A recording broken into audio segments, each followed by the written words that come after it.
Goeiedag en baie welkom weer by jou Sondag stil word.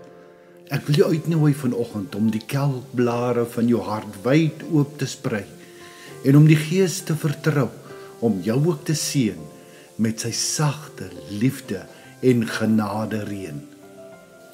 Ons tema vanoggend is om God te ken. Filippense 3 vers 8 uit die boodskap.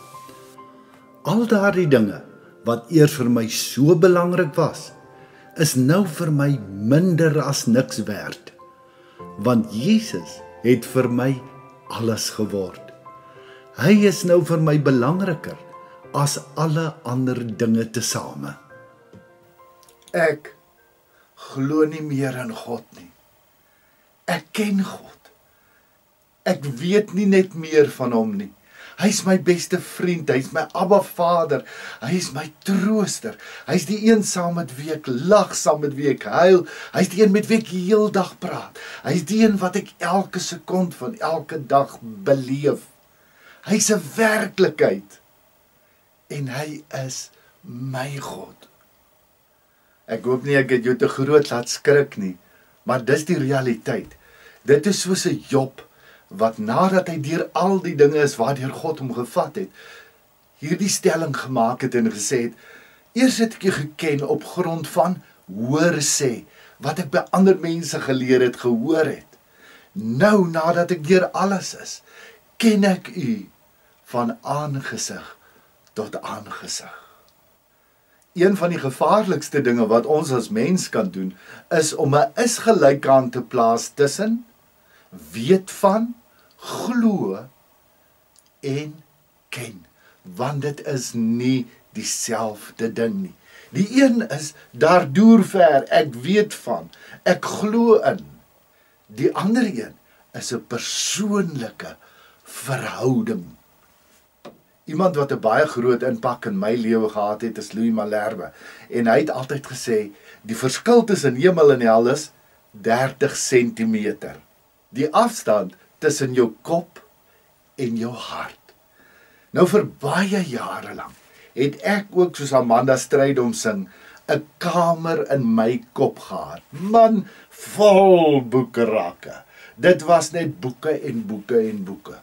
Alles wat ek geleer het, geglo het ten opsigte van God, van die lewe en alles was in hierdie studeerkamer gestoor. Alles wat ek by pappa en mamma gehoor het, alles wat ek op skool geleer het, alles wat ek op universiteit geleer het, alles wat ek in die kweekskool geleer het, alles wat ek deur ervaring geleer het, alles was in my kop gestoor. En toe het ek gekom op 'n punt dat ek hierdie vreeslike ontdekking gemaak het, dat dit wat daar mooi in my kop se boekrakke gestoor was, nogals iets wat verskillend is van dit wat ek beleef en ervaar het in die wêreld. Die oomblik toe die lewe met my begin gebeur het en die treine so oor my rangeer het, dat ek so wyd versprei in saal 5, 6 en 7 lê.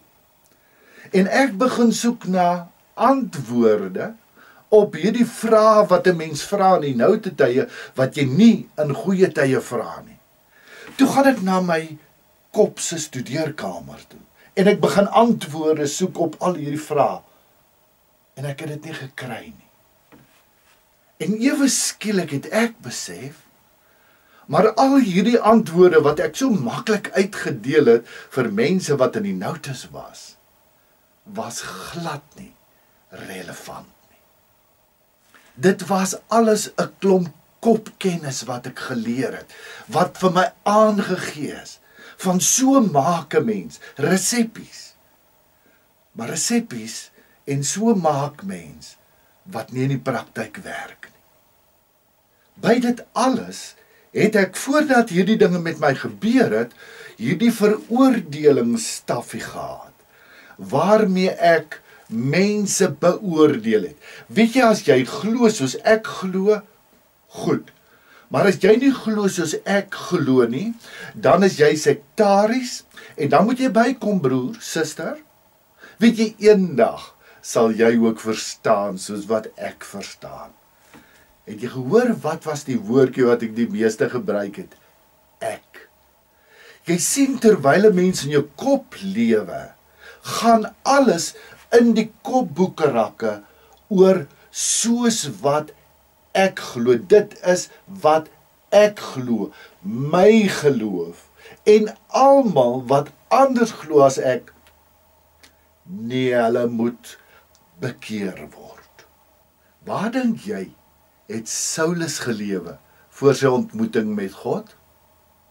In sy kop. In daardie studeerkamer met al die boeke. Gaan lees Filippense 3. Dan gee hy vir jou 'n CV van hoe sy studeerkamer gelyk het, wat vir hom belangrik was. Waar dink jy het Petrus gelewe voordat hy vir Jesus verloon het?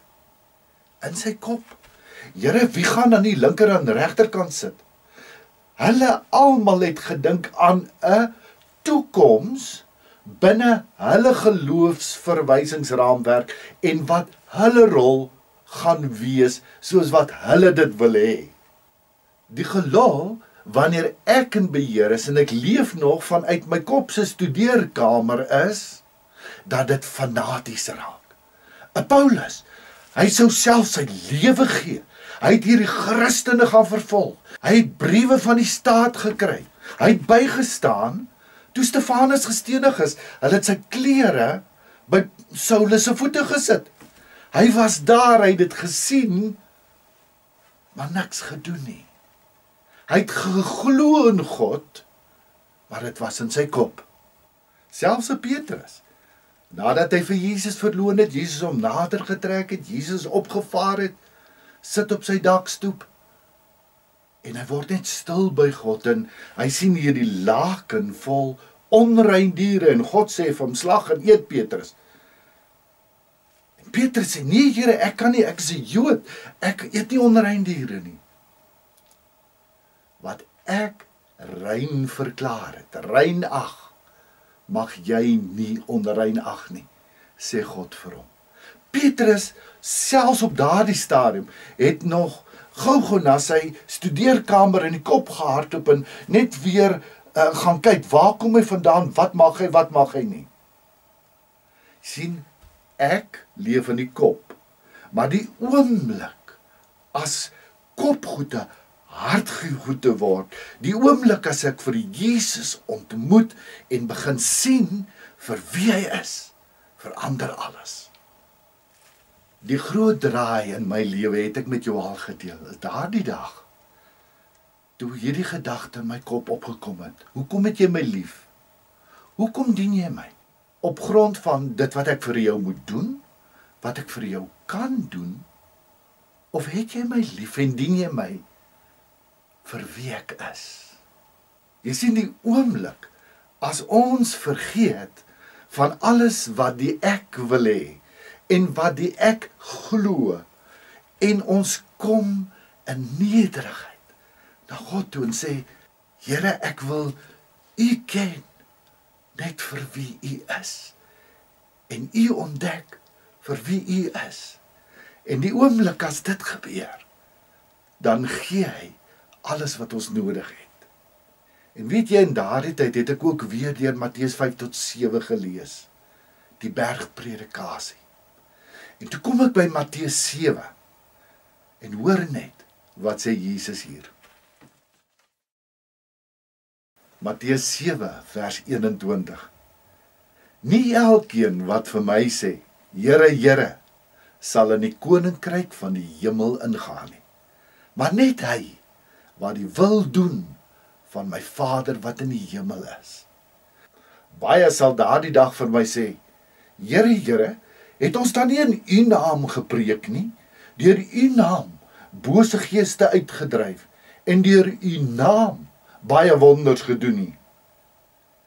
Dan sal ek openlik vir hulle sê, ek het julle nooit geken nie. Gaan weg van my af, julle wat die wet van God oortree. 1 Korintiërs 13, jy kan alles hê. Jy kan die wonderlikste dogma hê, jy kan al die kennis hê, jy kan al die gawes hê, Jy kan alles hê wat mense sê jy moet hê. Maar as jy nie die liefde het nie, het jy niks.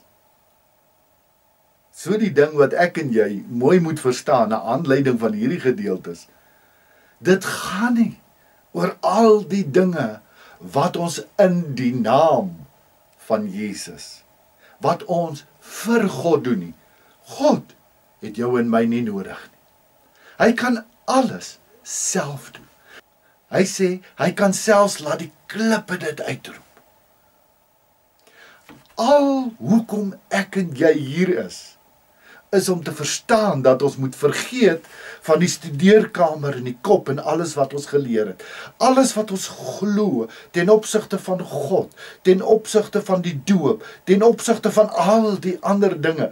God gaan nie eendag vir ons vra, hoe is jy gedoop? Watter gawes het jy gevloei? Watter kerk het jy aan behoort? Watter kultuur was jy nie?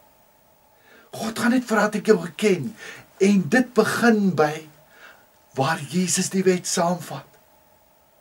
Alles wat ons gedink het ons moes doen, vat hy saam in Matteus 22 en hy sê, julle moet God lief hê. Julle moet mekaar lief hê. Julle moet julle self lief hê. In hierdie tyd, wat my hart my so bietjie in 'n blik gedruk het iemand vir my gesê, weet jy, hartprobleme is 'n teken van gebrek aan selfliefde. Ag, ek het gesê, man, vergeet daarvan. Ek is okay. Ek kan lekker lepel les saam met myself. Maar toe ek stil word en begin dink, toe besef ek, hier binnekant, in my kop se studeerkamer waar ek nog lewe, is daar 'n klein kindertjie, wat nie okay is nie. 'n Klein kindjie, wat voel hy moet die heeltyd liefde verdien. Daarom 'n perfeksionistiese geneigtheid. 'n Ekkie, wat nie eintlik mooi weet, wie is ek nie? Wie is ek? Ek is Shaal Botha, maar wie is ek? Ek is nie wat ek het nie, ek is nie my posisie nie, ek is nie status nie, ek is nie al hierdie dinge wat ek kan doen nie. Wie is ek? En toe kom ek agter. Nou wil die trane sommer loop. Ek is God se handewerk. Deur my pappa gewil. Deur sy seun vrygespreek. Deur sy gees nuut gemaak. Geseën met gawes en talente. Sodat ek met my hele wese die kuns van die liefde kan bemeester. Om myself met waardigheid en agting te hanteer, aan te spreek. Om ander mense dan te begin sien soos wat God hulle sien. Omdat ek dan gedring word deur die liefde van Jesus Christus. Het jy die lyn gekry? Ons lewe in ons koppe. Ons glo dinge. Ons moet ons studeerkamer se deure sluit. En dit gebeur in 'n ontmoetingsmoment met Jesus. Damaskus, daar op die strand te Petrus. En die oomblik as Jesus 'n volle werklikheid vir my word, sak die kennis af hart, begin ek dit leef, begin ek dit doen, word God vir my nie meer iemand in wie ek glo nie, maar iemand wat ek ken, beleef 'n volle werklikheid. Die Here seën vir jou. Ons kuier volgende Sondag weer saam. Amen.